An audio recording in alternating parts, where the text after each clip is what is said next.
Illustration number 5. Miss Rakhi consigned 1000 radio sets costing rupees 900 each to Miss Geeta, her agent, on 1st July 2020. Miss Rakhi incurred the following expenditure on sending the consignment. बेटा राखी कौन हो गया यहाँ पे? Consignor, और गीता जो हो गई वो है कंसाइनी। राखी कंसाइनर होने के नाते जो गुड्स को भेजने पर फ्रेट का पेमेंट करेगी या इंश्योरेंस का जो भी पैसा देगी वो सब नॉन रिकरिंग नेचर के होंगे, क्योंकि एक्सपेंसेस गुड्स को एक जगह से दूसरी जगह पर पहुंचाने के लिए है। Miss Geeta receive the delivery of 950 radio sets. अब देखिए भेजे तो कितने थे? 1000, और गीता को रेडियो सेट्स मिल कितने रहे? केवल 950, यानी 50 यूनिट्स एबनॉर्मली लॉस्ट हो गया होगा। An account sales dated 30th November 2020 showed that 750 sets were sold for rupees 9 lakh. 750 सेट बेचे हैं 9 लाख रुपए में। And miss Geeta incurred 10,500 for carriage. तो ये कौन सा एक्सपेंस हो गया? Non recurring expense. Miss Geeta was entitled to a commission of 6% on the sales effected by her. She incurred expenses amounting to rupees 2,500 for repairing the damage radio sets remaining in the inventory. जो inventory आपके पास godown में पड़ी थी उसमें कोई inventory damage हो गई, आपने उसकी क्या करवा ली? रिपेयर्स। तो मैंने कल आपको कहा था कि गोडाउन में रखे हुए किसी भी माल से रिलेटेड जो भी एक्सपेंस होगा, रिपेयर्स, मेंटेनेंस, स्टोरेज, वो सब नॉन रेकर सभी के एक्सपेंस होंगे रेकरिंग एक्सपेंसेस, जिन्हें कॉस्ट ऑफ इन्वेंट्री का पार्ट नहीं मानते। आपने अपनी किसी मशीन की रिपेयर करवा ली, इट्स अ मेंटेनेंस एक्सपेंस। आप उसकी एंट्री क्या करते हैं? Repairs account debit to cash करते हैं या asset account debit to cash करते हैं? रिपेयर्स करते हैं। तो ये एक्सपेंस जो है वो कौन सा हो गया बेटा? जो 2500 का खर्चा है वो है रेकरिंग एक्सपेंस, जो इन्वेंट्री की कॉस्ट में ऐड नहीं होगा। आगे, miss Rakhi lodged a claim with insurance company which was admitted at rupees 35,000। Show the consignment account and miss Gita account in the books of miss Rakhi. अपने से राखी की बुक्स में कंसाइनमेंट अकाउंट मांगा है और एक गीता यानी कंसाइनी का अकाउंट मांगा है। करें शुरू। क्वेश्चन में कहीं पर भी लिखा है क्या कि गीता ने पैसा सेटल कर दिया है राखी को पे करके? कुछ भी नहीं लिखा हुआ। लिखिए इलस्ट्रेशन नंबर 5।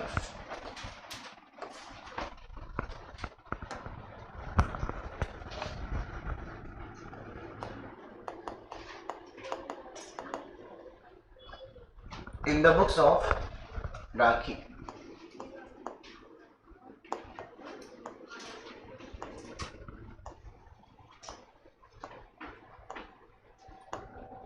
कौन सा अकाउंट बनाएंगे हम लोग? पहले कंसाइनमेंट अकाउंट। तो चलो, आप लोगों ने 2 क्वेश्चन कल कर लिए थे, तो अब आप थोड़ा सा स्पीड बढ़ाइए और जितना जल्दी हो सके उतना जल्दी एंट्री पास करने की कोशिश कीजिए, क्योंकि बहुत इलस्ट्रेशंस बाकी हैं इस चैप्टर में, क्वेश्चंस भी काफ़ी हैं, तो आप फटाफट बोलने की कोशिश करो। अकाउंट बना लिया सबने? फर्स्ट एंट्री बोलिए। तो लिख दें डेबिट साइड में, to goods sent on consignment. कितने रेडियो सेट भेजे हैं उसने? 1000। एक कितने रुपए का है? 900। तो ब्रैकेट में 1000 radio sets of rupee 900 each. तो ये वैल्यू हो गई कितने रुपए के? 9 लाख। ओके। कंसाइनमेंट पे जब कंसाइनर एक्सपेंस करता है गुड्स को भेजने पर, तो एंट्री होती है consignment account debit to cash. देखिए, इसने 7,650 रुपए का तो क्या पे किया है? फ्रेट। और बाकी का 3,250। तो क्या टोटल एक्सपेंस 10,900 हो गया बेटा। गुड्स कंसाइनी के पास पहुंचती, क्या उससे पहले ही एबनॉर्मली लॉस्ट हो गया कि नहीं हो गया? यानी इन जो गुड्स खराब हुई हैं उस पर कंसाइनी को किसी भी तरह का कोई भी एक्सपेंस करने का मौका नहीं मिला। तो सबसे पहले किसकी कैलकुलेशन करेंगे? Abnormal loss. एबनॉर्मल लॉस के लिए क्या बनेगा बेटे? Working note. लिखिए working note number 1, calculation of abnormal loss. How many units have been lost? 50 units. एक यूनिट कितने रुपए की है? 900।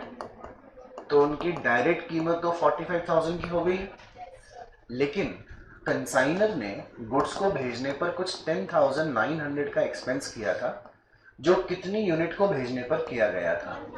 1000, तो मल्टीप्लाई बाय 50। बोलिए।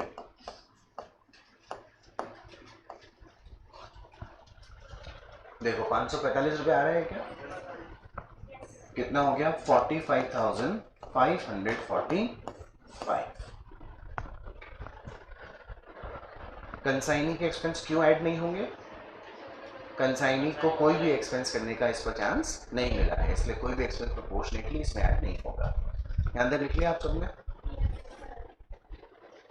अब एक बार लिखना बंद कर दें और समझिए। इस क्वेश्चन में क्या इंश्योरेंस क्लेम 35,000 के रिसीव होने की बात कही गई? बहुत ध्यान से देखिएगा। सबसे पहले आप मुझे एबनॉर्मल लॉस की एंट्री बोल के बताइए। Absolutely correct. Abnormal loss account debit to consignment. Value is 45,545. This is most logical entry for the abnormal loss. Now we have two options. क्योंकि क्वेश्चन में अपने को 35,000 रुपए का इंश्योरेंस क्लेम के बारे में कहा हुआ है, then we need to show the accounting of that insurance also. और इसका तरीका क्या है? बेटा अगर आप ये वाली एंट्री पास करते हो ना, तो इस एंट्री का इफेक्ट जो है वो कंसाइनमेंट अकाउंट के क्रेडिट साइड में बाय एबनॉर्मल लॉस बोल के 45,545 चला जाएगा और हम आगे बढ़ चुके होंगे। अगर आपको इंश्योरेंस का इफेक्ट बुक्स में दिखाना होगा तो फिर आपको एक फर्दर एंट्री नोट में डाल के करनी चाहिए, insurance claim account debit. Sir insurance claim debit क्यों किया? क्योंकि ये पैसा मुझे रिकवरेबल है। ये पैसा मुझे किससे मिलेगा? इंश्योरेंस कंपनी से मिलेगा। सेटलमेंट हुआ है ना 35,000 पे, तो इंश्योरेंस क्लेम मुझे मिलेगा कितना? But against loss of rupees 45,545। तो बताइए लॉस मुझे कितने का हो गया नेट में? 10,545 का लॉस हो गया ना, against abnormal loss that was rupees 45,545। आ गई बात समझ? नाउ लिसन, बहुत ध्यान सुनिएगा, दो बार रिपीट करने लायक बात ही नहीं है, एक ही बार में समझ आ जाएगी। एबनॉर्मल लॉस की एंट्री तो होती है abnormal loss account debit to consignment. अगर क्वेश्चन में इंश्योरेंस की पंचायती नहीं होती तो अपन कंसाइनमेंट के क्रेडिट में बाय एबनॉर्मल लॉस लिख दी होती, कहानी खत्म हो जाती बेटा उसकी। लेकिन अगर क्वेश्चन में इंश्योरेंस क्लेम है और आप ये वाली एंट्री का इफेक्ट देना चाहते हैं तो आपको बाय एबनॉर्मल लॉस तो लिखना ही होगा, साथ ही साथ नीचे आपको क्या लिखना चाहिए? Insurance claim account debit, P&L account debit to abnormal loss. भाई हमारा काम है, भाई हमको जो क्वेश्चन में दिया उसको जानकारी देना जरूरी है कि नहीं। लेकिन अगर आप इस नाटक से बचना चाहते हो तो आप ध्यान से देखो, पहले एबनॉर्मल लॉस डेबिट कितने से हो रहा है? 45,545 रुपए से, और बाद में ये क्रेडिट कितने से हो रहा है बेटा? वही 45,545 से। यानी एबनॉर्मल लॉस अकाउंट खत्म हो गया कि नहीं हो गया?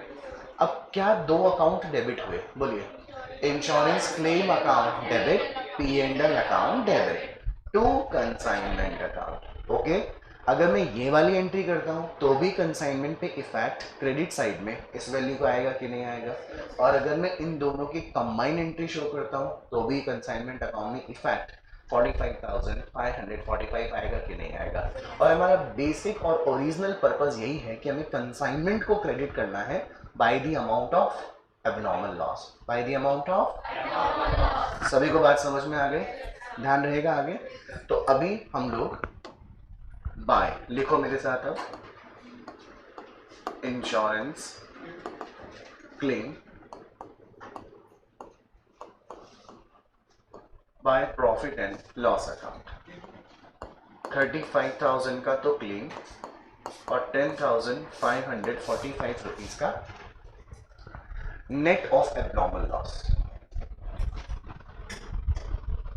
आ गई बात समझ? अब एबनॉर्मल लॉस की अपन लोग अकाउंटिंग कर चुके हैं। अब गुड्स किसके पास पहुंची है?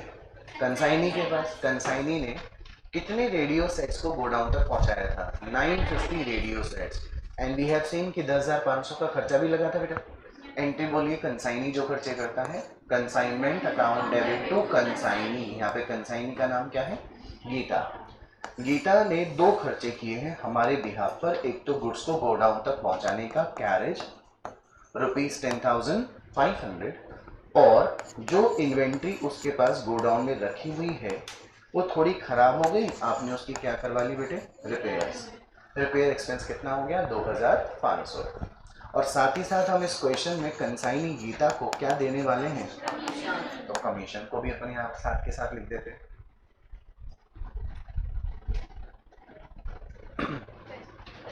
अब एंट्री किसकी होगी, सेल्स की। देखो कितनी यूनिट बेची है कंसाइनी गीता ने, 750। Speak the entry.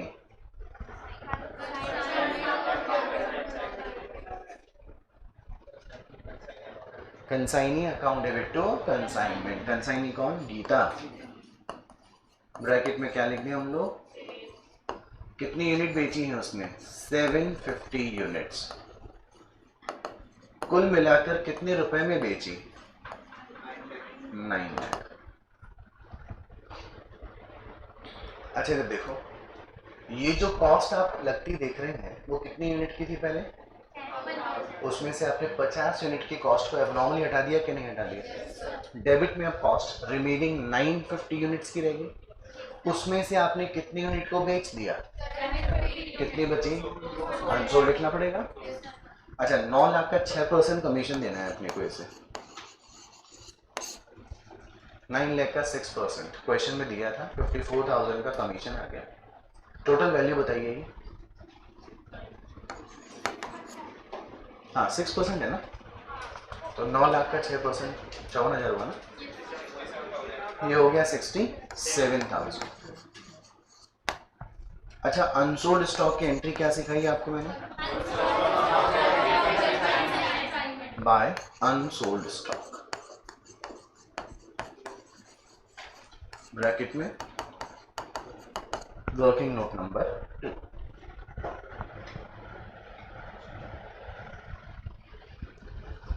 लिख लिया यहाँ तक, वर्किंग नोट नंबर 2, हेडिंग क्या होगी इसकी, कैलकुलेशन ऑफ अनसोल्ड स्टॉक। सबसे पहले क्या लिखेंगे अपन लोग, सेंट यूनिट्स, कितना यूनिट सेंट किया था, lost in transit, how many units, 50। 950 में से सोल्ड यूनिट्स हटा दें,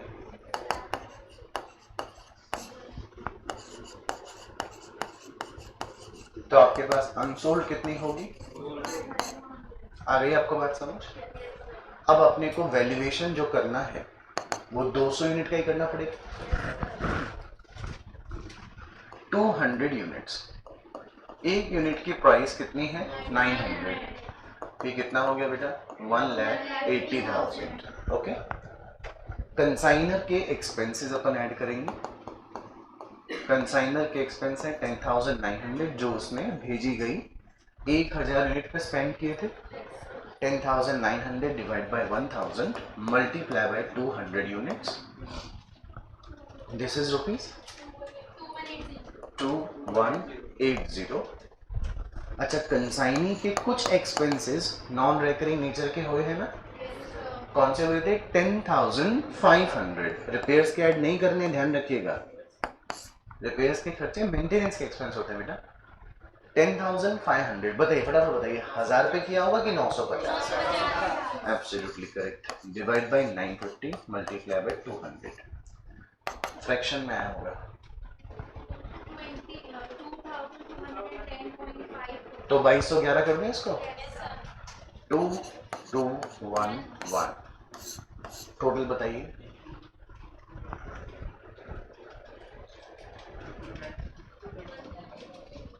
वन 1,84,391, 1,84,391, 1,84,391 रुपए। सबको कैलकुलेशन समझ में आ गई सारी की सारी, इजी है बेटा क्वेश्चन। 1,84,391,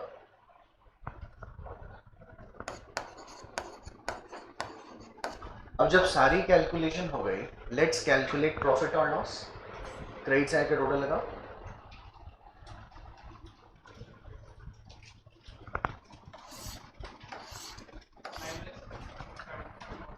क्या बेटा? 11,29,936। 11,29,936 क्रेडिट के टोटल में से डेबिट का टोटल लेस करो।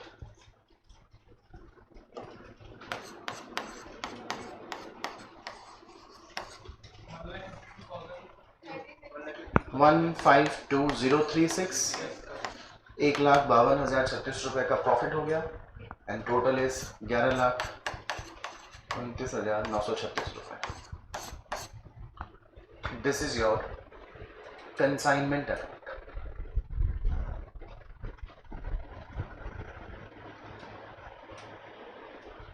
ओके बेटा, एक नोट डलवा रहा हूं आपको, आपके रिवीजन के टाइम पे आपको हेल्प करेगा। कहीं पर भी जहां पर भी जगह मिल रही है, वो जो अपने अनसोल्ड स्टॉक निकाला था उसके नीचे चाहो तो नोट डाल के लिख लो। Expenses of repairs, expenses of repairs on damaged units, expenses on repairs on damaged units is maintenance expense, is maintenance expense which will not be the part, which will not be the part of unsold stock, which will not be the part of unsold stock। हालांकि आप समझ ही गए होंगे, लेकिन फिर भी अगर revision के टाइम पे, क्योंकि ऐसा लगता है कि क्वेश्चन में लिखा है कि जो इन्वेंट्री गोडाउन में पड़ी है उनकी रिपेयर करवाइए। बेटा रिपेयर तो जो माल पड़ा है उसे करवाना पड़ेगा ना, गुड्स ही नहीं होगा तो रिपेयर कहाँ से करवाएंगे। आज आपने मोटर व्हीकल की आप रिपेयर करवाइए, आपने मोटर व्हीकल खरीद ली, अब वो चलते चलते डैमेज हो गई है, उसका कोई पार्ट खराब हो गया, तो आप क्या करेंगे, उसकी रिपेयर करवाएंगे। आप बताइए एंट्री क्या करेंगे, मोटर व्हीकल अकाउंट डेबिट करेंगे या रिपेयर्स अकाउंट डेबिट करेंगे। तो जब आपने मोटर व्हीकल नहीं किया, इसका मतलब you are not considering it the part of cost of the asset, तो आप क्या बोल रहे हो, रिपेयर्स। और रिपेयर्स जो है जब कॉस्ट का पार्ट नहीं है तो इन्वेंट्री का वैल्यूएशन में भी उसका कोई भी वैल्यू ऐड नहीं होगा। एम आई क्लियर बच्चा लोग? अच्छा, after consignment account we need to prepare consignee. What is the name of consignee? Geeta. बनाओ बेटा गीता का।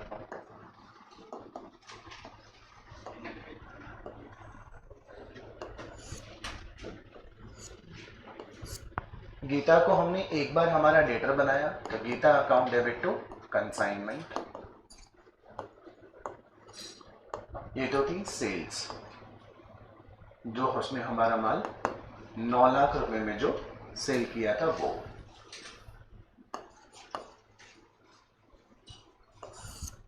और एक बार हमने उसे हमारा क्रेडिटर बनाया क्योंकि उसने गुड्स बेचा है और बेचने पर जो एक्सपेंस कमीशन वगैरह हुए वो, एंड दैट वाज ₹67,000।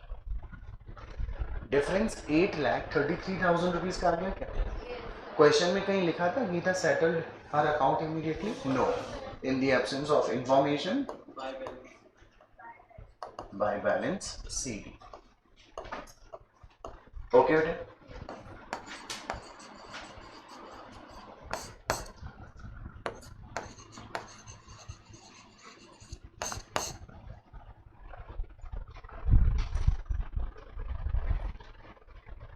एक बार मॉड्यूल दिखा रहा हूं, मॉड्यूल देखिएगा।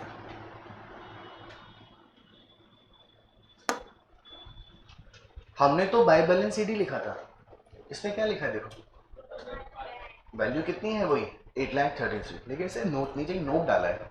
नोट देखो क्या लिखा है, it is assume that agent has remitted the amount due from her. अरे अपने को नोट वोट नहीं डालना, आपके मन में बहुत ही इच्छा है, प्रबल इच्छा है कि नहीं सर हम तो मानेंगे कि पैसा दे ही दिया, तो अब बाय बैंक लिखेंगे तो आपको भी क्या लिखना पड़ेगा। नो, मैं तो सजेशन देता हूँ क्वेश्चन में नहीं लिखा हो ना तो आप मन मानिए कि पैसा दिया है कि नहीं दिया, मान लीजिए पैसा नहीं दिया। क्लियर है? Let's solve next illustration. ये पास्ट एग्जाम्स में आया हुआ क्वेश्चन है 2 बार। सीए फाउंडेशन के पास्ट एग्जाम में क्वेश्चन 2 बार आया हुआ है।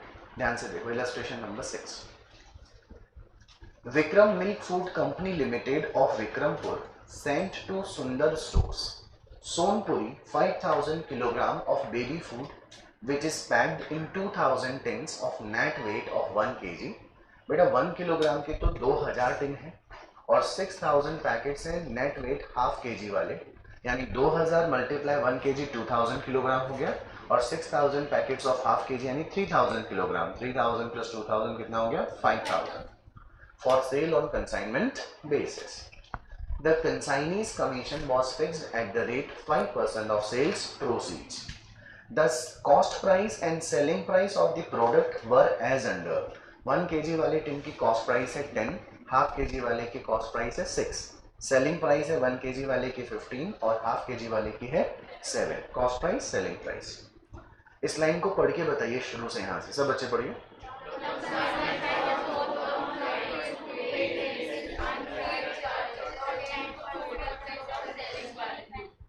Consignment was booked on freight to pay basis. To pay मतलब पे किया जाना है, यानी कि पे किया जाना है। आप मान लीजिए आप कंसाइनर हो और ये कंसाइनी है और मैं हूं ट्रांसपोर्टर। आपने मुझे गुड्स डिलीवर करी है और मुझे कहा है कि ये गुड्स जयपुर से आगरा पहुंचा दीजिए। मैंने कहा पैसे, तो ये आपने कहा ये लीजिए 50,000 रुपये। आपने फ्रेट का पेमेंट कर दिया है कि नहीं कर दिया है? अब तक जो अपने इलस्ट्रेशन 3 पढ़ा था, मेरा जो एग्जांपल मैंने बनाया था और इलस्ट्रेशन 5 पढ़ा था, कहीं पर भी फ्रेट के बारे में 2 पे लिखा हुआ था क्या? लेकिन सेकंड सिचुएशन मैंने कहा वो 50,000 रुपये, आपने कहा देखो ये एड्रेस है, जिस आदमी के पास आप ये माल पहुंचा रहे हो फ्रेट का पैसा आपको वही देगा। 2 पे मतलब अभी आपको पे करना बाकी है, यानी आप मुझे ये पैसा किससे पे करवा रहे हो? कंसाइनी से पे करवा रहे हो। समझ गए बेटा? 2 पे का मतलब कंसाइनर ने नहीं पे किया है, कंसाइनर ने किससे पे करवाया है? बात समझ में आ गई? नाउ लिसन, यूजुअली गुड्स को भेजने पर जो खर्चा करता है वो कौन करता है? तो अगर कोई रास्ते में नुकसान हो जाए तो अपन कंसाइनी के एक्सपेंस ऐड नहीं करते ना? बोलना कब? जब रास्ते में कोई लॉस हो जाए तो कंसाइनी के एक्सपेंस ऐड नहीं करते ना? लेकिन इस क्वेश्चन में गुड्स को गोडाउन तक पहुंचाने का जो भी खर्चा कंसाइनर कर रहा था वो उसने अब के बार किससे करवा दिया? यानी इन गुड्स के ऊपर एक्सपेंस कंसाइनी का हो गया कि नहीं हो गया? यानी अब अगर कोई नुकसान रास्ते में हो जाए, अगर हो जाए, तो कंसाइनी का एक्सपेंस प्रोपोर्शनेटली ऐड होगा कि नहीं होगा? क्योंकि उन गुड्स के ऊपर जो खराब हो रही हैं उस पर किसका एक्सपेंस हो चुका होगा? बात समझ में आ गई? आगे, and freight charges came to कितना percent? 2% of selling value. Now ये 2% ऑफ सेलिंग प्राइस लिखा है या सेलिंग वैल्यू लिखा है? सर क्या फर्क होता है सेलिंग प्राइस और सेलिंग वैल्यू में? देखिए ज्यादा तो फर्क नहीं है, लेकिन 10,000 यूनिट सेंट की गई है और उसमें से 8,000 यूनिट कंसाइनी ने बेच दी है। क्या ट्रांसपोर्टर बेची गई यूनिट्स पे आपसे फ्रेट लेगा या जो उसने गुड्स पहुंचाई है उस पर आपसे फ्रेट लेगा? बात समझ में आ गई? यानी इस क्वेश्चन में जब हम फ्रेट की कैलकुलेशन करेंगे तो ऐसी सिचुएशन में हम लोग क्या करने वाले हैं, जितना गुड्स सेंड किया है उन टोटल गुड्स की सेलिंग वैल्यू का कितना परसेंट जो वैल्यू आएगा वो क्या निकल के आएगी? फ्रेट। बात समझ में आ गई? आगे पढ़ो मेरे साथ। 1 केस कंटेनिंग 50, मतलब एक केस था जिसमें 50 पैकेट थे, कितने केजी वाले? was lost in transit and transport carrier admitted a claim of 450, यानी ट्रांसपोर्ट जो सर्विस दे रहा था उसकी गलती से उसने बोला कि मेरी गलती हो गई, चलो मैं आपको 450 का क्या दे देता हूँ? क्लेम दे देता हूँ, यानी इंश्योरेंस की तरह मुझे 450 मिल जाएंगे बेटा। आगे देखिए, at the end of first half year the following information is gathered from the account sales sent by the consignee. Consignee report किया कि सेल प्रोसीड्स हुई हैं कि 1 kg वाले कितने बेच दिए बेटा? 1500 और हाफ kg वाले कितने बेच दिए हैं? 4000। स्टोर का रेंट और इंश्योरेंस का खर्चा कितना लगा है? स्टोरेज का खर्चा कितना लगा है? 600। रेकरिंग है कि non recurring? Recurring. Find out the value of closing inventory on consignment. खैर ये नहीं बोलता तो भी कंसाइनमेंट अकाउंट बनाने के लिए अपने को क्लोजिंग वैल्यू ऑफ इन्वेंट्री निकालना पड़ता है कि निकालना पड़ता है। लास्ट में रिक्वायरमेंट है, बोलिएगा जरा, show the consignment account and consignees account in the books of Vikram Milk Food Company Limited, assuming that आगे the consignee had paid the amount due from him।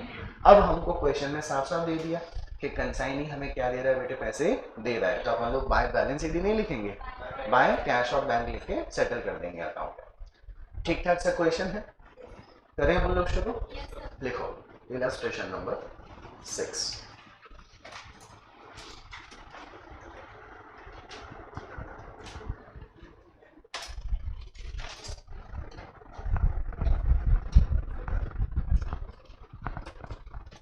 Illustration number 6।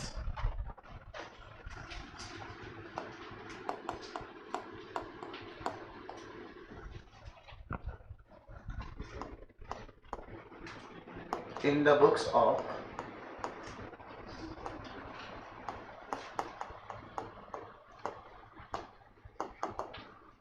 Vikram Milk Foods consignment account,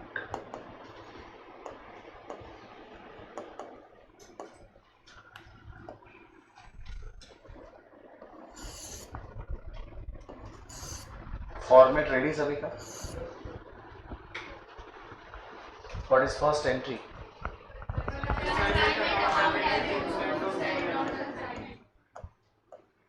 consignment account debit to goods sent on consignment.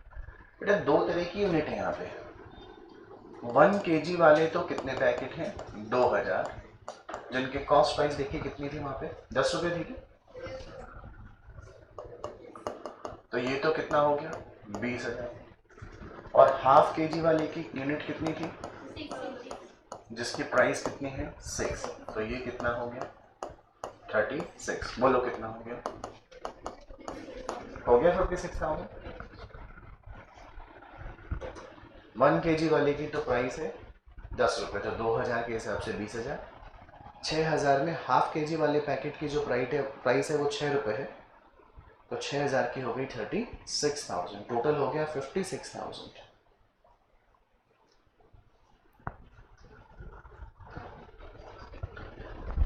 Next expense usually कौन करता है, consignor, लेकिन अब की बार consignor ने किससे करवा दिया, तो एंट्री क्या होगी, consignment account debit to consign. देखिए कंसाइनी का नाम क्या है, सुंदर स्टोर है क्या, एंट्री क्या होगी, कंसाइनमेंट अकाउंट डेबिट टू सुंदर स्टोर। सुंदर store is consignee's name. Consignee से आप क्या पे करवा रहे हो, जिसकी बेटा अपने को क्या दिखानी पड़ेगी, कैलकुलेशन, क्योंकि साफ साफ नहीं दिया होगा, इसने बोला इतना परसेंट है selling value of the goods का। Selling value of goods sold का या selling value of goods sent का, दिमाग लगाओ, selling value of goods sold या selling value of sent, sent. ये बात बहुत साधारण बात लग रही है कि सर ने 2 बार बोली ये बात, selling value of 2% of sold unit या सेंट यूनिट। एग्जाम में अगर थोड़ा सा भी माइंड डाइवर्ट हो गया ना कि यार मैं बेचे हुए का 2% दूं या सेंड किए हुए का 2%, तो वहां दिक्कत हो जाएगी।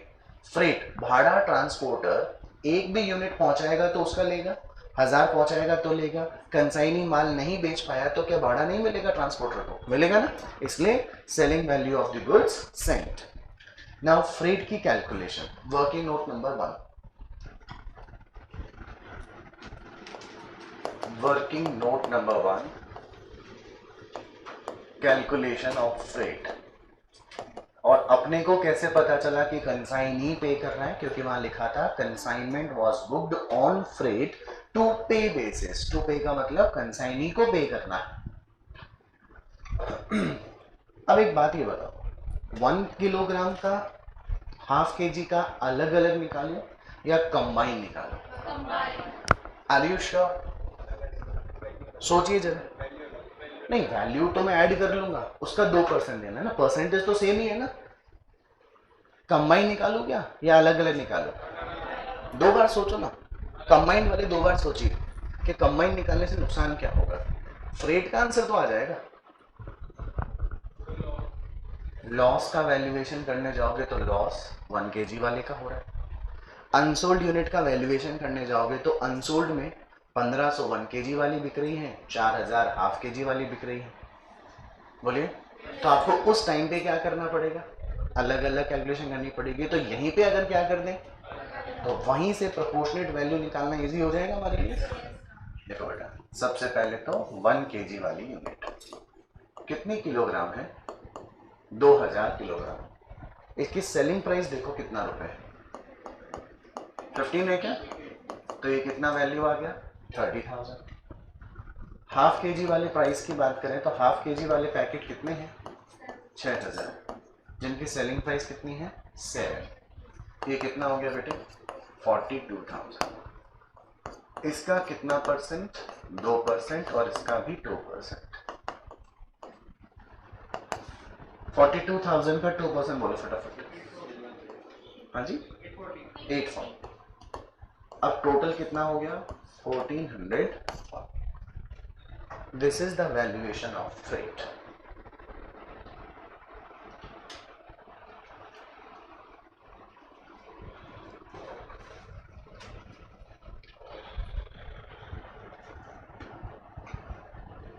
क्लियर? ये किसकी वैल्यू आ गई बेटा, फ्रेट की। वापस समझाया था, 1 kg वाले कितने किलोग्राम यूनिट्स हैं, 2000, जिनकी सेलिंग प्राइस है पर केजी 15। तो 2000 मल्टीप्लाई 15 किया, 30,000 की टोटल सेलिंग वैल्यू आ गई। इसका कितना परसेंट, कितना हो गया, 600। और हाफ kg वाली कितनी है, पर किलोग्राम रेट कितना है, पर half kg rate 7। 42,000 total selling value आ गई। इसका कितना परसेंट, 2%। टोटल हो गया 840। टोटल ऑल टुगेदर कितना हो गया, 1440। 1440 रुपीज।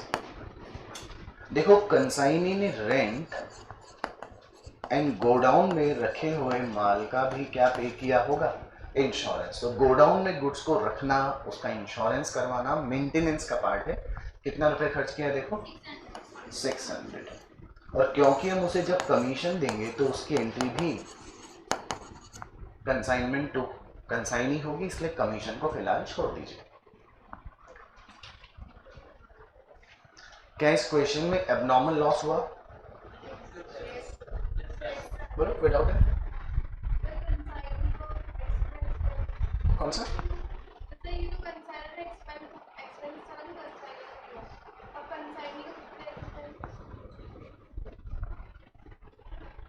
उसकी भी एंट्री तो यही होगी ना। ये पैसा भी तो कंसाइनी वही पे करेगा, इसलिए कंसाइनमेंट पे कॉस्ट को डेबिट कर रहा है और क्रेडिटर किसको बना रहा है, अपना कंसाइनमेंट। ठीक है। अब इस क्वेश्चन में एबनॉर्मल लॉस हुआ है, इन ट्रांजिट हुआ है। अब मेरे लिए ट्रांजिट और इन ट्रांजिट होने की बात ज्यादा सेम रहेगी, मतलब ज्यादा डिफरेंट रहेगी नहीं। क्यों, क्योंकि गुड्स को पहुंचाने का जो एक्सपेंस हो रहा था वो किसकी जेब में से ही निकला है। तो ऑब्वियस ये बात है, ये 1440 जो एक्सपेंस हुए हैं, वो जो गुड्स रास्ते में खराब हो रही हैं उनमें हुए हैं कि नहीं हुए।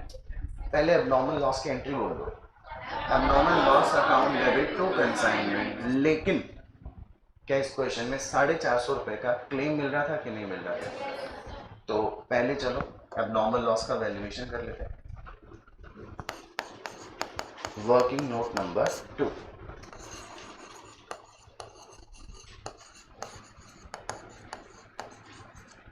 Calculation of abnormal loss.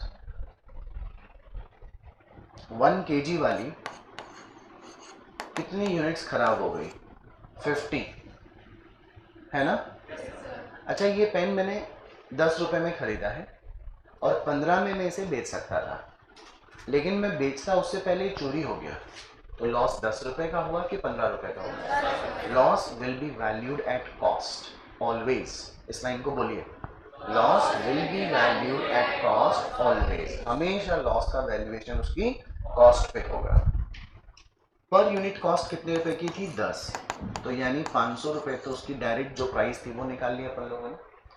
अब ये देखो, मैं 1440 का प्रोपोर्शनेट करूं या 600 का प्रोपोर्शनेट। अरे क्यों, टोटल एक्सपेंस तो 1440 ही तो है सर। इसीलिए हम लोगों ने कैलकुलेशन फ्रेट की क्या की है, सेपरेट की है।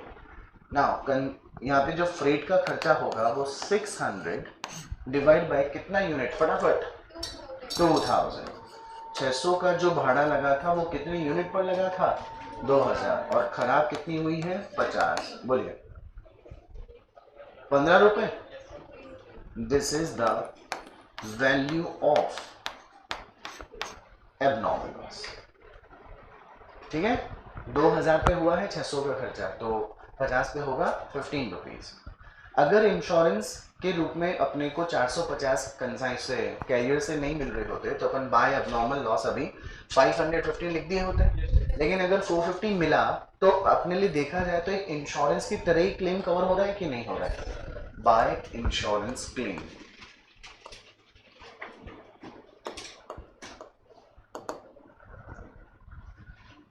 कितना मिला बेटा, 450, और नुकसान अपने को कितना हुआ फिर 65। तो टोटल तो हमारा कंसाइनमेंट अकाउंट क्रेडिट 515 रुपए से ही हुआ है ना, तो बाय P&L अकाउंट। कोई डाउट किसी को यहाँ पे? कंसाइनी ने कुछ गुड्स बेची हैं, गुड्स को बेचने की एंट्री बोलिए consignee account debit to consignment, क्या लिखे इधर, बाय सुंदर स्टोर।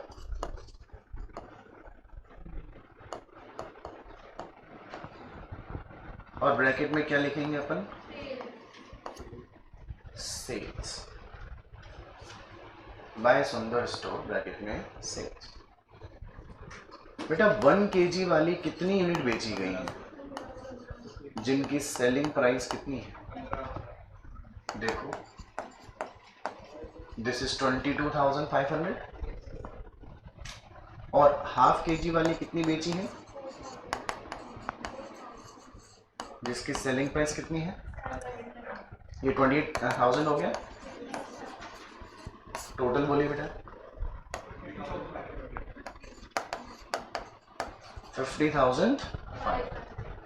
कैलकुलेशन समझ में आ गई सभी को, 1500 मल्टीप्लाई 15, 22,500, 4,000 यूनिट 7 रुपए के हिसाब से 28,000, ये हो गया 50,500। ओके, क्रेडिट साइड में एक आइटम और आएगा। अच्छा पहले कमीशन, कमीशन का परसेंट देखो कितना है, किसका कमीशन, 50,500 का 5%, देखो कुछ 2525 आना चाहिए। टोटल लगाइए 1440 plus 600 plus 2,525, 4565। This is the total amount of सुंदर स्टोर। ठीक है, अब अपने को इसमें क्या कैलकुलेट करना है, अनसोल्ड स्टॉक। अनसोल्ड स्टॉक की एंट्री बोलो,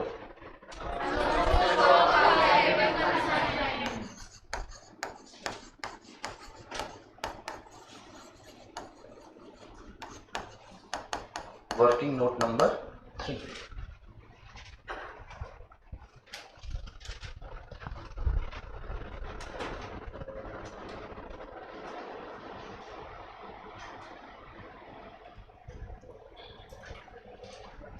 वर्किंग नोट नंबर 3 की हेडिंग होगी कैलकुलेशन ऑफ अनसोल्ड स्टॉक।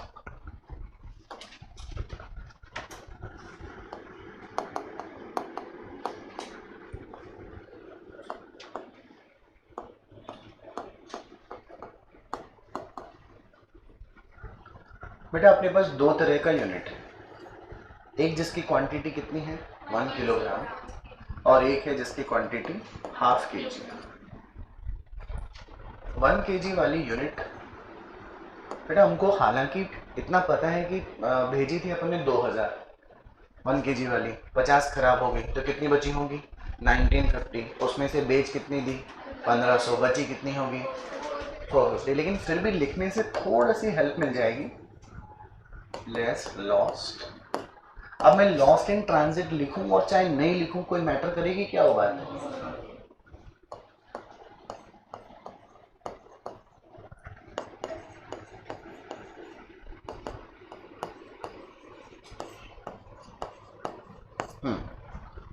अब 450 यूनिट का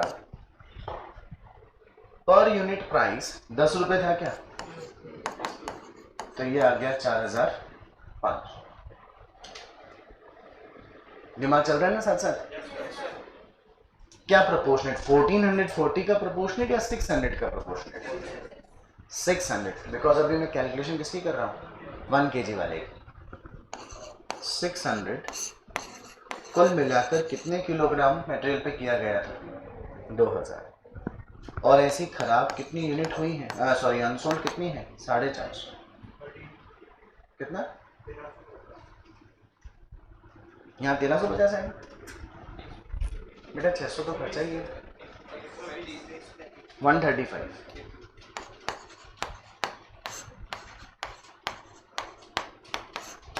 $4,635 is the value of unsold stock of 1 kilogram units. अब किसकी कैलकुलेशन कर लें बेटे? अब देखिए मैं नहीं बोलूंगा, आप लोग मुझे बोलिए कि मुझे क्या क्या लिखना है। सबसे पहले क्या लिखूं, फटाफट बोलते जाइए। 6000 पैकेट्स था, क्या कोई लॉस्ट हुआ है क्या?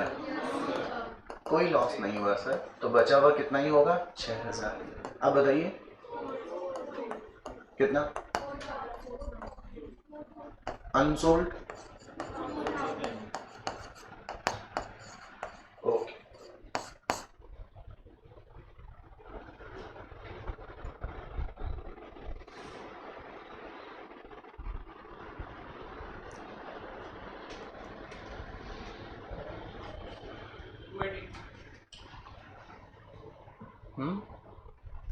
ज्यादा नोट कर लिया, चलिए अब बोलिए क्या लिखूं। 2000 मल्टीप्लाई बाय 6, बोलो 12000। अच्छा 1440 का प्रोपोर्शनेट या 840 का प्रोपोर्शनेट? क्यों? क्योंकि 840 हाफ केजी वाले पर फ्रेट भाड़ा खर्च किया था अपन ने। बोलिए 840 divide by how many packets, correct. Multiply by कितना पैकेट है हमारे पास, 2000। बोलो कितना आया, 280। टोटल 12280 हो गया क्या? This is the value of unsold stock.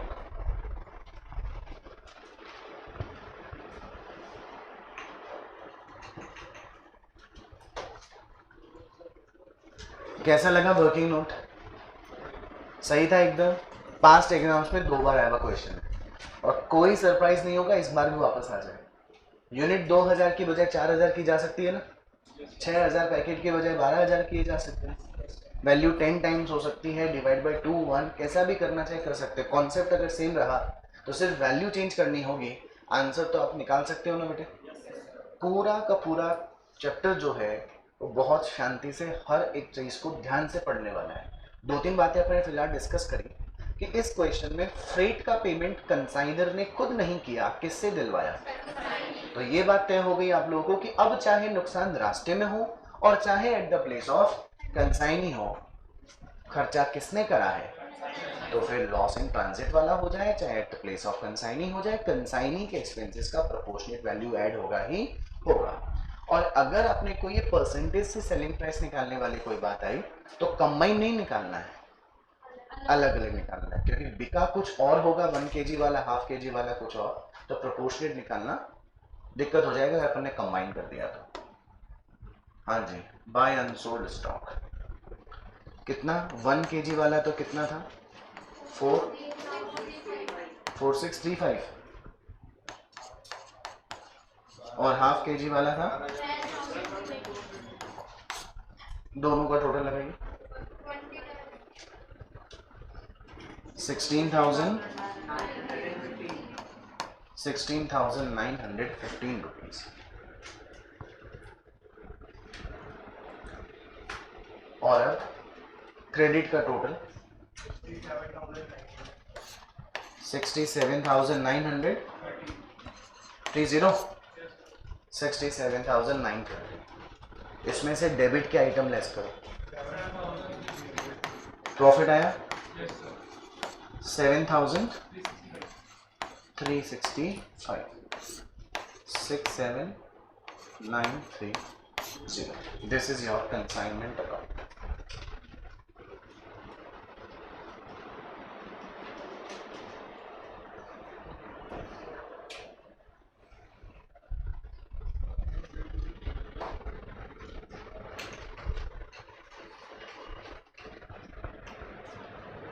ठीक है, चलें आगे।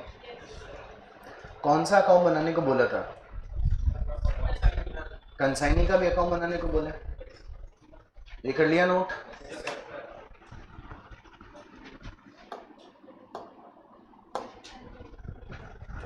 सुंदर स्टोर अकाउंट,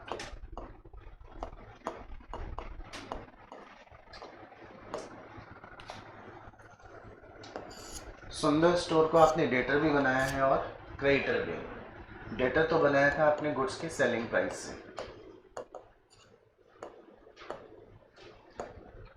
सुंदर store account debit to consignment, जो कितने रुपए का था? 50,500 bye consignment.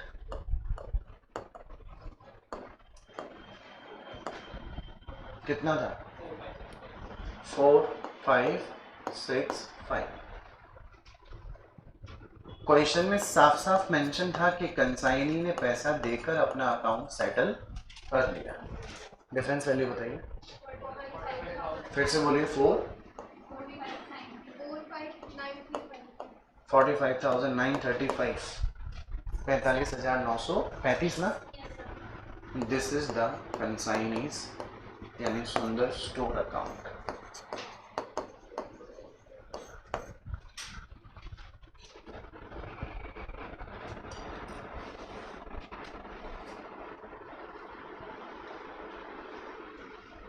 Illustration number 6 over. Now illustration number 7.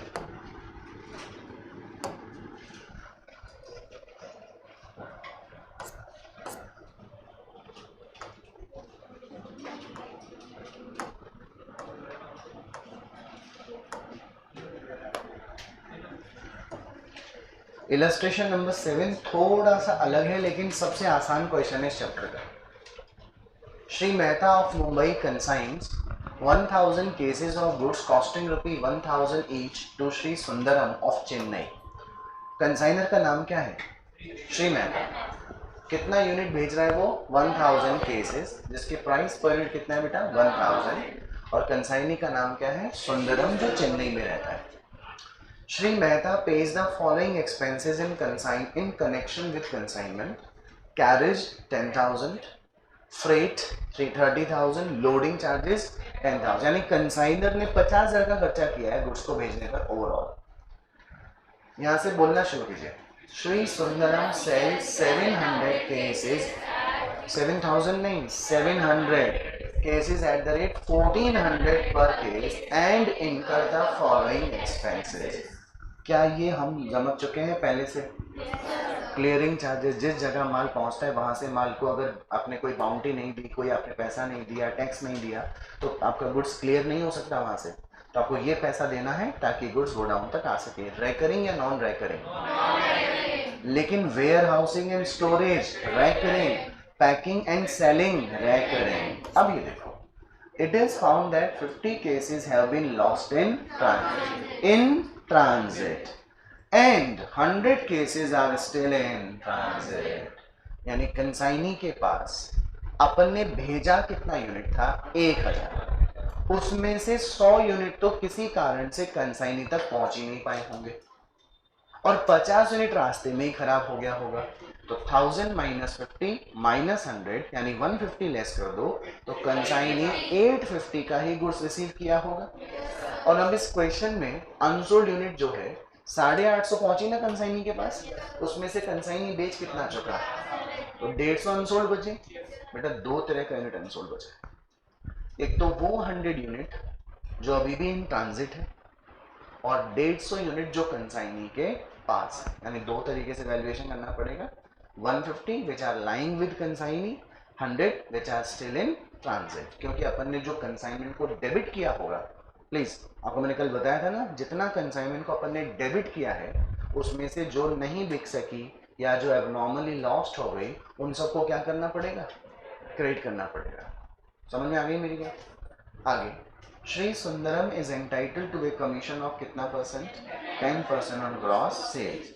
Draw up the consignment account and Sundaram's account in the books of Shri Mehta. पिछले क्वेश्चन की तरह कहीं लिखा है क्या कि सुंदरम ने पैसा दिया और अकाउंट सेटल कर दिया?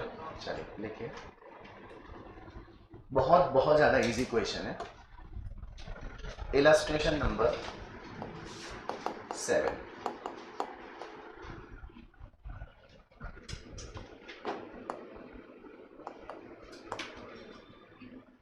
in the books of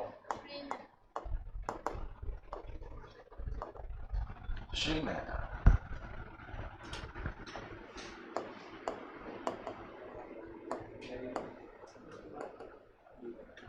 कौन सा अकाउंट बना रहे हैं हम लोग? कंसाइनमेंट।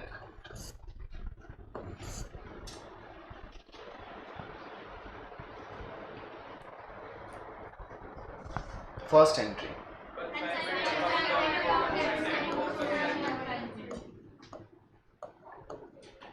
कितने केसेस भेजे थे? पर case price, total value 10 lakh. अब की बार कंसाइनर ने गुड्स को पहुंचाने पर जो एक्सपेंस किया है वो कंसाइनी से नहीं पे करवाया, खुद ने पे किया है। Consignment account debit to cash. Total देखिए 10 + 30 + 10, 50,000 हो रहा है। ओके बेटा, गुड्स कंसाइनी के पास पहुंचती उससे पहले ही क्या हुआ है, एबनॉर्मल लॉस। और क्वेश्चन में कहीं पर भी इंश्योरेंस क्लेम मिलने या ना मिलने के बारे में कुछ लिखा हुआ था क्या? ऐसे सीधे सीधे पहले एंट्री पास करते हैं। एंट्री बोलो एबनॉर्मल लॉस की।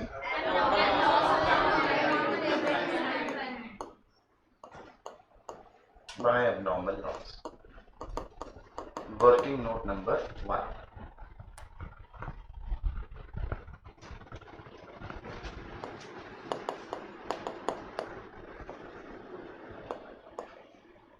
Calculation of abnormal loss. कितना यूनिट्स एबनॉर्मली खराब हुई? एक यूनिट की प्राइस कितनी है? 1000। तो टोटल हुआ बेटा फिलहाल 50,000। क्योंकि यूनिट रास्ते में खराब हो गई और कंसाइनी ने इनके ऊपर कोई एक्सपेंस नहीं किया, तो कंसाइनर के एक्सपेंसेस ही आएंगे। और कंसाइनर के हैं कितने? 50,000। जो उसने भेजे हुए कितने केसेस पे किए थे? 1000।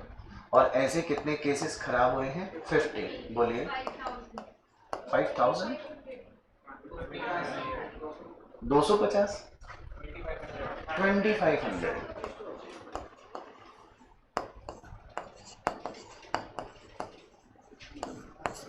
एबनॉर्मल लॉस का वैल्यू 52,500 रुपये हो गया।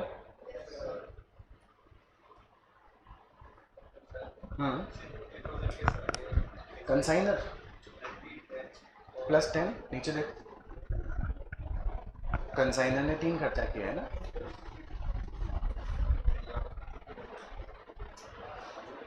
ओके, टोटल बोलिए कितना हुआ? 52,500। एबनॉर्मल लॉस की एंट्री आप बोल चुके थे।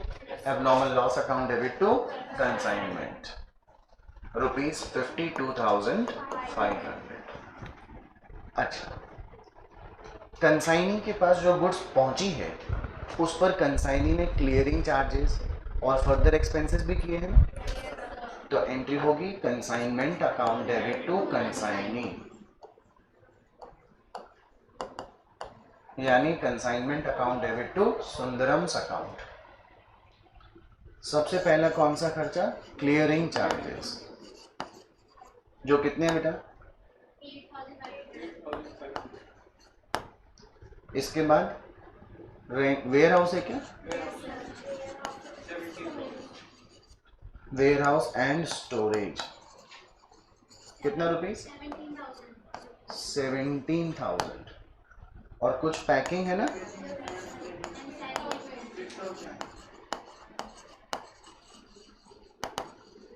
बेटा अगर इस चैप्टर में हम लोग पहले ये डिस्कस नहीं करें कि रेकरिंग एक्सपेंस कौन सा होता है, नॉन रेकरिंग कौन सा होता है, तो बड़ी दिक्कत हो जाएगी। Because we have properly understood कि खाली वही एक्सपेंस जो गोडाउन तक पहुंचने के हैं, this will be called non recurring, बाकी के सब खर्चे क्या आएंगे, रेकरिंग। बोले कितना है ये? अच्छा, साथ ही साथ नीचे कमीशन भी लिख दें क्या? चलो कमीशन बाद में देख लेंगे। अब एंट्री किस चीज की करें सबसे पहले? सेल्स की। सेल्स की एंट्री बोलिए। Consignee account debit to consignment, तो बाय सुंदरम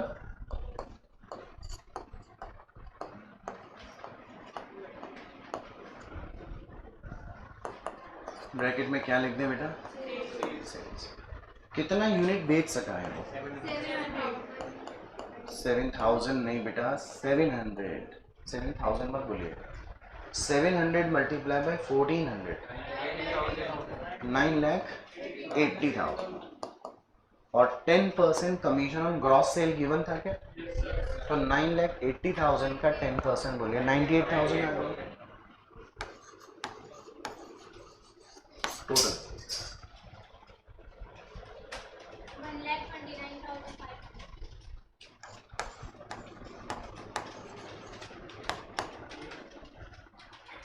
1,20,000 यही है ना, 129,500। और अब आखिरी काम बताओ, अब क्यों वापस से समझाया था अनसोल्ड? बेटा मैंने कल बताया था कि COGS का फॉर्मूला क्या होता है? Opening stock plus purchase plus direct expenses minus closing stock. बताइए आपने ये एक्सपेंस और ये एक्सपेंस डायरेक्ट नेचर के कर रखे हैं कि नहीं कर रखे? पक्का ना? आपने कंसाइनमेंट में कितना यूनिट का खर्चा बुक किया हुआ है? आवाज नहीं आई? उसमें से कितनी यूनिट को आपने हटा दिया? 50। डेबिट में कितनी बची? 950 में से कितनों को हटा दिया? डेबिट में कितनी बची? तो अनसोल्ड 250 का लाना पड़ेगा। बस अनसोल्ड यहाँ दो तरह के का है, एक जो कंसाइनी के पास पहुंच चुका है और एक जो कंसाइनी के पास नहीं पहुंचा। समझा मेरी बात? By unsold stock.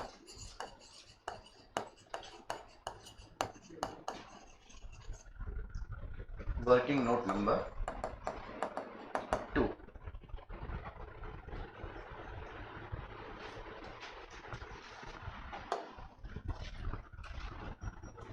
Working note number 2।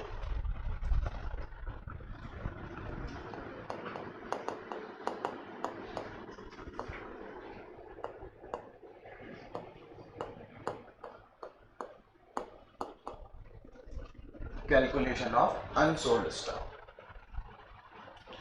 सबसे पहले आप बोलिए क्या लिखा जाए? How many units less lost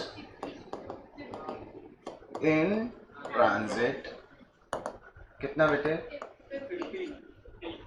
और बताइए क्या लिखो? और नहीं, स्टिल इन ट्रांजिट।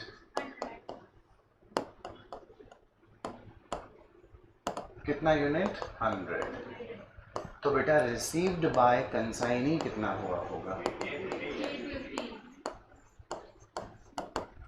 तो कंसाइनी ने क्लियरिंग चार्जेस जो हैं 8,500 के, वो 850 यूनिट पर ही दिए होंगे। Less sold how many cases? 700। तो अनसोल्ड जो है और अनसोल्ड जो विद कंसाइनी है, क्या वो 150 है बेटा?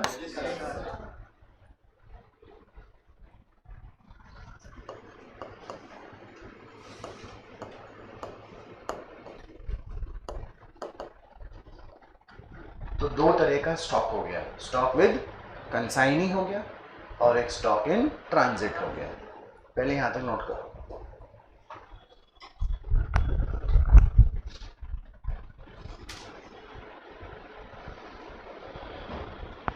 Stock with consignee, how many units are stock with consignee? 150। एक यूनिट की कॉस्टिंग कितने रुपए की थी? 1000। बेटा ये 1,50,000 हो गया क्या? कंसाइनर के एक्सपेंसेस 850 पे लगे थे या 1,000 पे लगे थे? अरे कंसाइनर के कंसाइनर के थे 50,000। है ना सारा खेल ध्यान देने का, गड़बड़ हो जाएगी। कंसाइनर बोल रहा हूं मैं, और ये जो आपके सामने लिखा गया है उसमें जो आधा मिनट या 1 मिनट जो भी खर्च हुआ है ना, वो बहुत बेनिफिट है उसका। मैंने पूछा कितना यूनिट कंसाइनर ने भेजा, सेंट 1000, तो उसने भाड़ा भी किस पे दिया था, 1000। प्रोपोर्शनेटली 150 पर निकालिए, 7005। ये जो 150 यूनिट जिसकी मैं बात कर रहा हूँ वो रास्ते वाली है या in the hands of consignee वाली? In the hands of consignee है ना बेटा। कंसाइनी के पास जो यूनिट बची है 150, वो अपने आप ही आ गई थी क्या चल के? कंसाइनी ने भी तो खर्चा किया था। अच्छा बताइए, कंसाइनी ने हाँ ना बोलना, जस्ट 1000 पे किया था क्या, 950 पे किया था क्या, 850 पे किया था क्या? करेक्ट। तो कंसाइनी के क्लियरिंग चार्जेस का खर्चा जो लगा था 8500, वो कितनी यूनिट पे लगा था, 850। और अभी जो हम इन दी हैंड्स ऑफ कंसाइनी पता कर रहे हैं वो 150 है ना, कितना हो गया, 1500।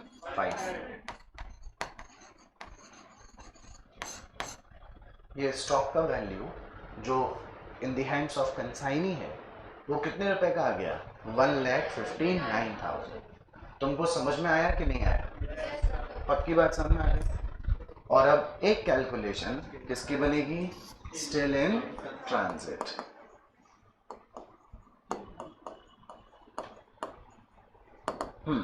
अब पहले वही दिमाग लगाओ, स्टिल इन ट्रांजिट कितनी यूनिट है एक्चुअली, 100। अरे इनका भी तो कुछ ना कुछ पैसा लगा हुआ है जो कंसाइनमेंट में डेबिट है। कितना डेबिट है वो, 1 लाख तो जो गुड्स सेंट ऑन कंसाइनमेंट था उसमें डेबिट था, और इसके ऊपर एक्सपेंस कंसाइनी ने करे चाहे नहीं करे, किसने जरूर किए थे, कंसाइनर ने कितने किए थे, 50,000। देखो बेटा किस पे किए थे, 50,000 कितने पे किए थे, और प्रोपोर्शनेटली किस पे निकालूं, 100। बोलिए चलिए फटाफट, कंसाइनी के कितने आएंगे ना, कंसाइनी के भी तो आएंगे, क्योंकि कंसाइनी को कोई भी एक्सपेंस करने का चांस नहीं मिला, क्योंकि वो गुड्स उसके पास रिसीव ही नहीं हुई। टोटल बोलिए 1,05,000।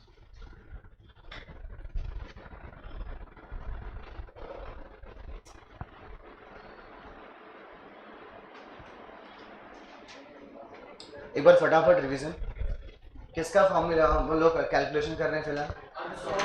यहाँ पे अनसोल्ड स्टॉक में सबसे पहले क्या लिखा था, how many units lost in transit.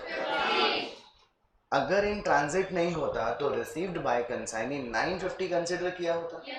अरे क्वेश्चन में साफ साफ बोल दिया कि तो 100 तो अभी तक पहुंच ही नहीं पाई, तो 950 में से 100 नहीं पहुंची तो कितनी पहुंची होगी, उसमें से भी बेच कितना दिया, कितनी बची, 150। कौन सी वाली बची, अनसोल्ड विद कंसाइनी, और 100 यूनिट्स इन ट्रांजिट। तो पहले किसका निकाला अपन ने, विद, और फिर किसका निकाला, इन ट्रांजिट। दोनों ही कंसाइनमेंट के डेबिट में, कॉस्ट में डेबिट हो चुकी थी कि नहीं हो चुकी थी, बताओ कैसे। ये 1.5 लाख और ये 1 लाख आपके डेबिट साइड में देखो, जो ऊपर ही ऊपर 10 लाख का खर्चा है उसमें इंक्लूड था कि नहीं था। ये जो 7,500 है ये इसी 50,000 में इंक्लूडेड था ना, और ये 1500 जो है वो इस 8,500 में इंक्लूडेड था। ये 1 लाख वो आपने 10 लाख में इंक्लूड कर रखा था, ये 5,000 आपने 50,000 में इंक्लूड कर रखा था। तो जो डेबिट में था उससे उसे क्या करना पड़ेगा, क्रेडिट। लिख लिया सभी ने, पहले विद कंसाइनी जो कितना है, 1,59,000, और इन ट्रांजिट जो है 1,05,000। ये टोटल 2,64,000 रुपये आ गया बेटा। क्रेडिट का टोटल लगाओ, 12,96,500। डेबिट का टोटल माइनस करो,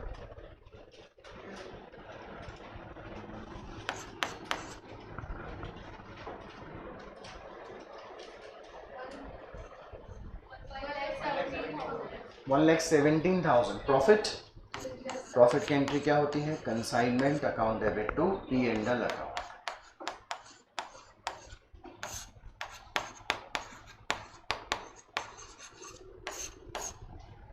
दिस इज द टोटल 12,96,500। समझ में आया? और अब अपने को इस क्वेश्चन में किसका अकाउंट बनाना है? कंसाइनी का अकाउंट, यानी सुंदरम का अकाउंट।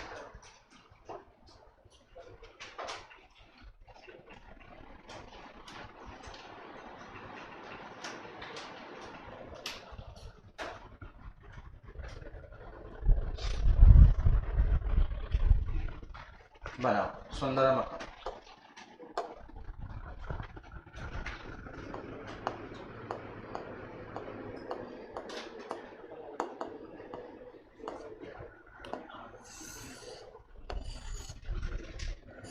सुंदरम को अपन ने पहले क्या बनाया? डेटर। कौन सी प्राइस से? Selling price.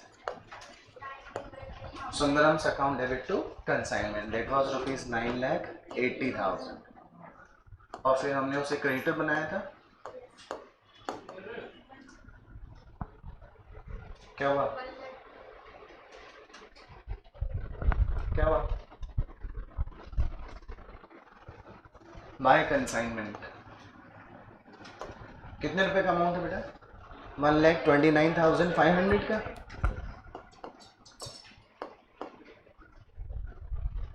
$9,80,000 माइनस 1,29,500। क्वेश्चन में कुछ लिखा तो नहीं कि कंसाइनी ने पैसा दे दिया। Bye balance CD 980 minus 129,500, 850,500। This is your Sundaram account.